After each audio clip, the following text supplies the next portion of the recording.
Albert Einstein, एक ऐसा नाम जो हर कोई जानता है। उन्हें दुनिया के सबसे महान वैज्ञानिकों में से एक माना जाता है, जिन्होंने अपनी खोजों से विज्ञान की दिशा ही बदल दी। बचपन और शुरुआती जीवन। आइंस्टीन का जन्म 14 मार्च 1879 को जर्मनी के उल्म शहर में हुआ था। बचपन में वे बाकी बच्चों की तरह नहीं थे। वे बहुत शांत रहते थे और देर से बोलना सीखे। उनके माता पिता को चिंता होती थी कि कहीं वे सामान्य बच्चों से अलग तो नहीं हैं।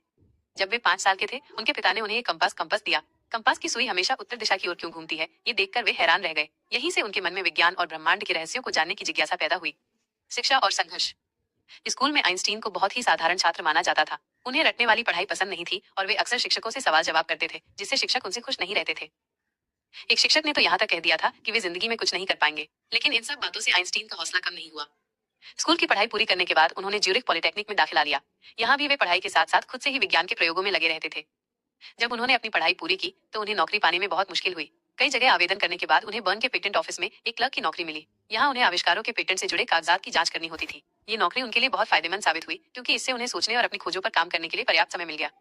महान खोजें और प्रसिद्धि।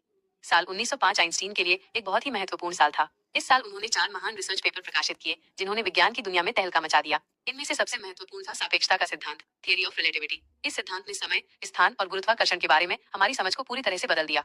इसी सिद्धांत का एक हिस्सा था उनका प्रसिद्ध समीकरण E = mc वर्ग। इस समीकरण ने यह बताया कि ऊर्जा और द्रव्यमान एक दूसरे से संबंधित हैं। ये खोज परमाणु ऊर्जा, न्यूक्लियर एनर्जी का आधार बनी। उनकी इन खोजों के लिए उन्हें 1921 में नोबेल पुरस्कार से सम्मानित किया गया। बाद का जीवन और विरासत। आइंस्टीन हमेशा शांति और अहिंसा के समर्थक रहे। उन्होंने परमाणु हथियारों का विरोध किया और दुनिया को एकजुट रहने की सलाह दी। जब जर्मनी में हिटलर सत्ता में आया तो वे अमेरिका चले गए और वहां प्रिंसटन यूनिवर्सिटी में पढ़ाने लगे। 18 अप्रैल 1955 को 76 साल की उम्र में उनका निधन हो गया। अल्बर्ट आइंस्टीन की कहानी हमें सिखाती है कि अगर हम अपने मन की सुने और अपनी जिज्ञासा को जिंदा रखें तो हम कुछ भी हासिल कर सकते हैं। वे सिर्फ एक वैज्ञानिक ही नहीं, बल्कि एक प्रेरणादायक व्यक्तित्व थे, जिन्होंने दुनिया को सोचने का एक नया तरीका दिया।